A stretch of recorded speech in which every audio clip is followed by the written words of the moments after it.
In today's video, I'm going to teach you how to see subscribers on Squarespace.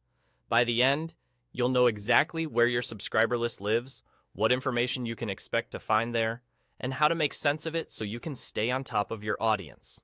To get started, look to the left-hand side of your Squarespace dashboard and click Contacts. That's the place Squarespace uses to gather the people who've opted in to hear from you. Depending on your version or settings, you may see a similar label in the same area, but the idea is the same. This is your centralized spot for audience details.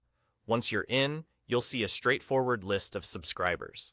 These are people who signed up using an email capture form, a newsletter block, or another opt-in you've placed on your site.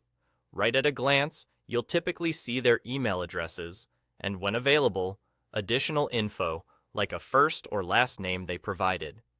You may also notice optional context, such as when they joined or the source they used to sign up, which can help you understand what's working across your site.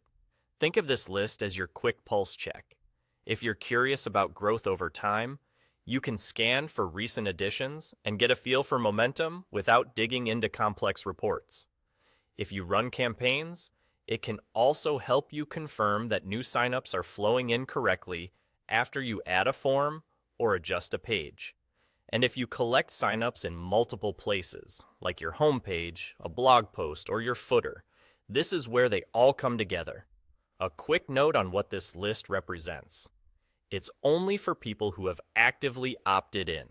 That's important for both best practices and compliance. Treat the emails you see here with care.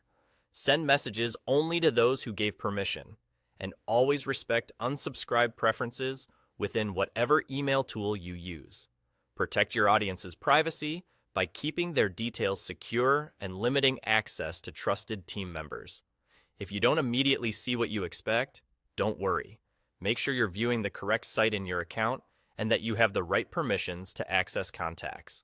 Also remember that details shown can vary slightly depending on your setup,